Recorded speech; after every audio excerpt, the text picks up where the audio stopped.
What's going on, everybody? Welcome back to The Haunted Beard. Thank you for joining me today. Well, today I'm here to talk about Scream 6, and I'm going to just jump right into it, and I want to let you know this is going to be a spoiler review. I just want to get all my thoughts out there, throw it all out there, put it all on the table, and go through this thing without having to be cautious of what I talk about. So this is your spoiler warning. Let's get into it. Now, I'm not going to bog you down with a plot synopsis. If you're watching this video, I'm sure you're well aware of what's going on. The crew has left Woodsboro behind, and this time we're in New York City. So let's start at the beginning. The opening sequence, and obviously the Scream franchise is well known for its pretty attention-grabbing and solid opening scenes. And they do a pretty solid job here in Scream 6. You obviously get the appearance of Samara Weaving as she's at a bar, gets a phone call from Ghostface. And now this scene starts out much like a lot of the other opening scenes in the Scream franchise. And she's talking on the phone, and we find out she is a film professor, so they're talking movies a little bit here and there. And it turns out she's talking to Ghostface, and he lures her out of the bar into a dark alley, and she gets brutally murdered. And this is where Scream 6 does something different, and it kind of messes with our expectations and throws us a curveball and a surprise as Ghostface takes off his mask and is revealed. We see who it is. And so 5-10 minutes into this thing, we're already like, oh, we're kind of in some different territory here. So I like that choice. Then we're following this killer as he makes his way into the university college town. He comes across Tara, Jenna Ortega's character, and we find out that they're kind of friends and they know each other. Then he goes back to his dorm and gets a call from his roommate.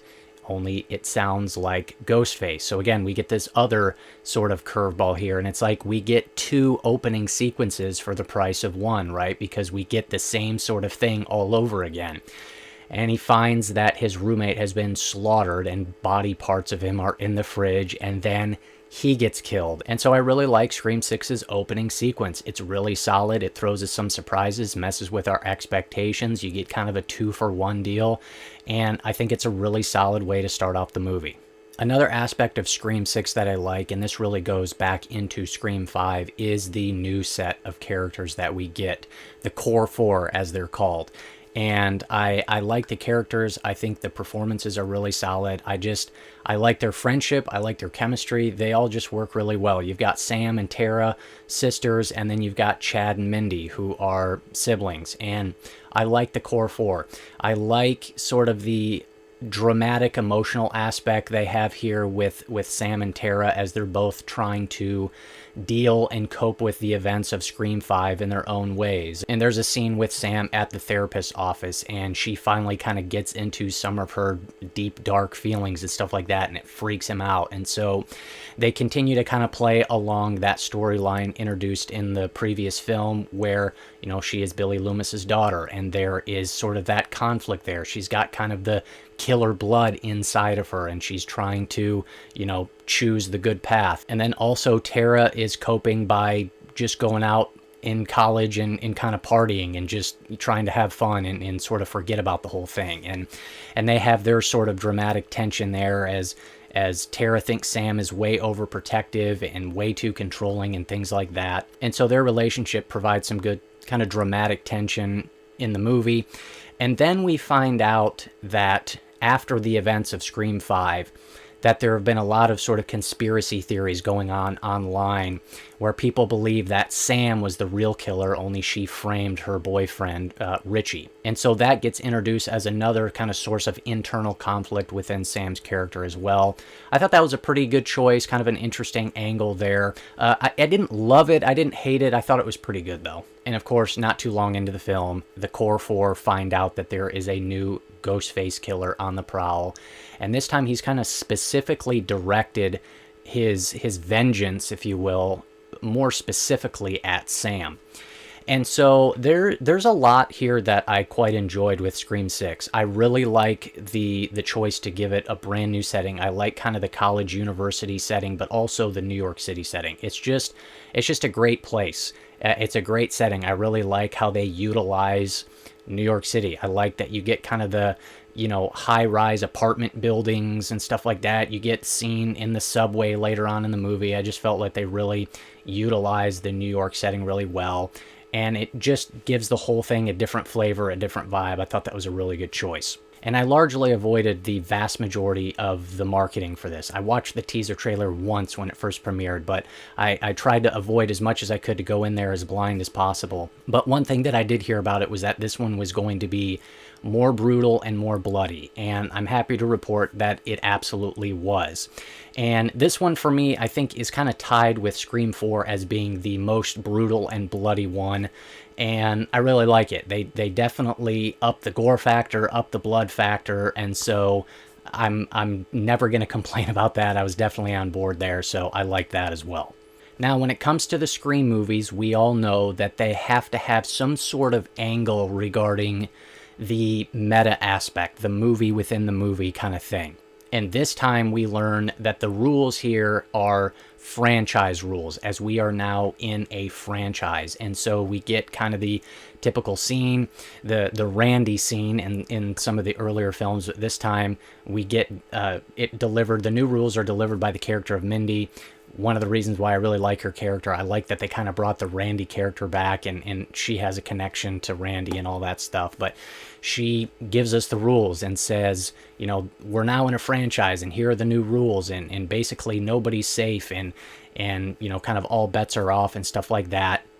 But what I really like is that they're kind of able to utilize the sort of franchise aspect into Scream 6 becomes like an homage for the entire Scream franchise. And I thought that was just a really cool choice.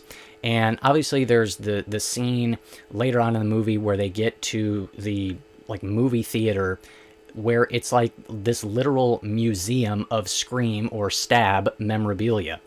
And I thought, just what a cool thing to do.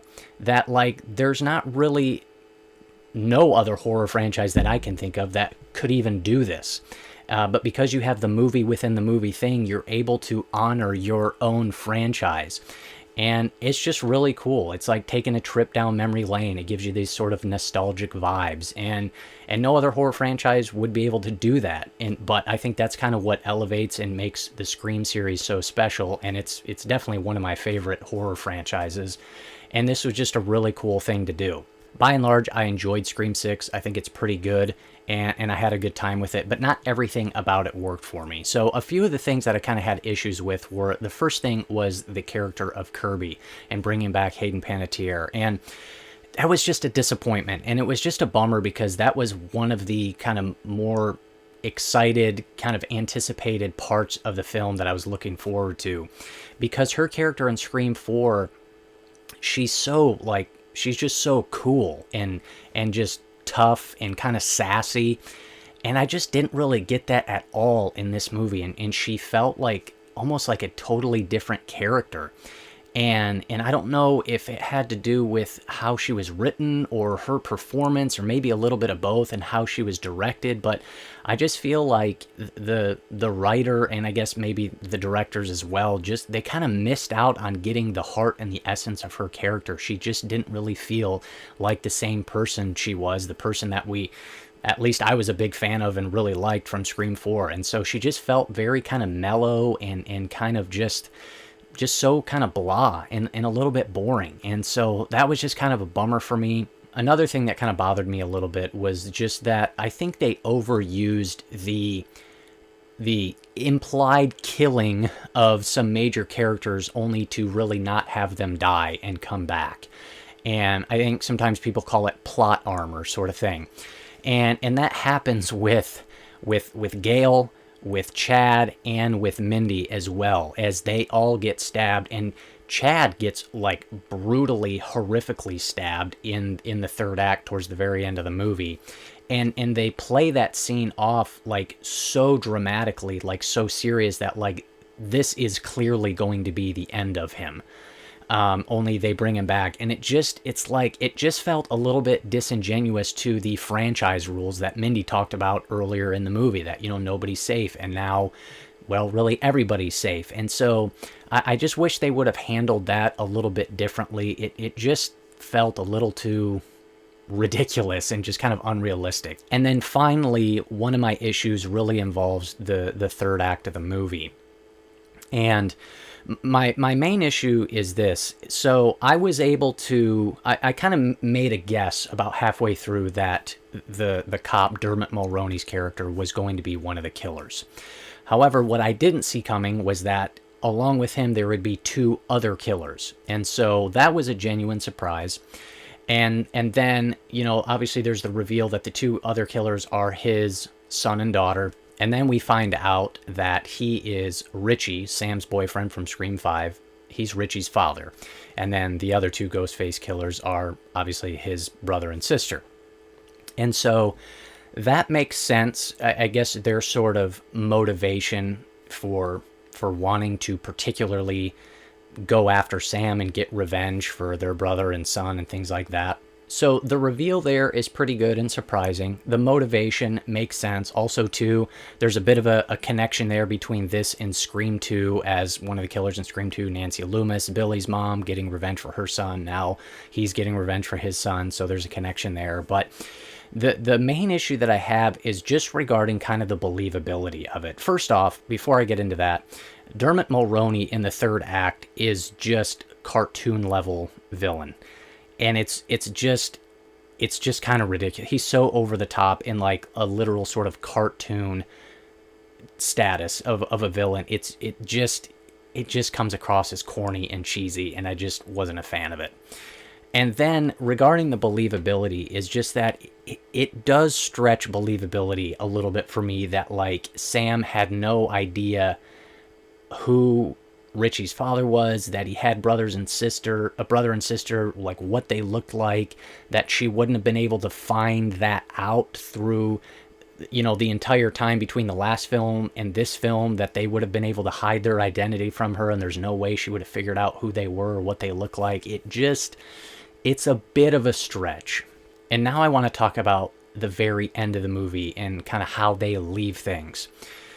And one of the things that they do is they kind of leave the door open. They kind of imply that Sam might be going dark. She might kind of pick up her father's, I don't know, mantle or torch, if you will, and kind of go that direction. And I know they have that scene like right at the very end where she's looking at the Ghostface mask, and like you can kind of just see that she's being tempted and called to, you know, become the next Ghostface and carry out her father's legacy, or whatever you want to call it. And then she drops the mask and her and Tara walk off. And so in a way, it's like they kind of say, no, she's not going to go that route, but I don't feel like it's a very definitive no.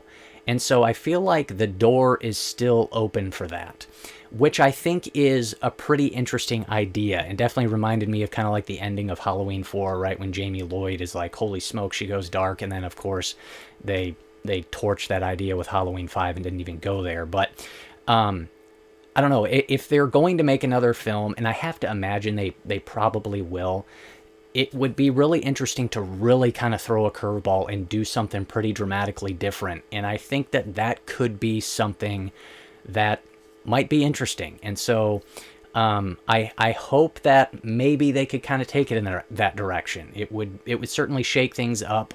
And I don't know. So anyways, those are just my thoughts. Look, overall, I still enjoyed it. I want to watch it again. I'm definitely going to watch it again. I know that there are a lot of Easter eggs. Like I said, there's just a lot of connection to the other films in the franchise. A lot of Easter eggs and little details that I probably missed just on the first watch. But definitely want to watch it again. For the most part, I enjoyed myself. And I'm just a fan of this franchise in general. And I like all the movies. And even the one that I would rank last is still, which is probably Scream 3, is still one that I can put on and enjoy. So I think for a final grade, I'm going to be like a 7 out of 10 for Scream 6. So those are my thoughts. Hit me up down below, though. Would love to hear your thoughts. What did you think of Scream 6?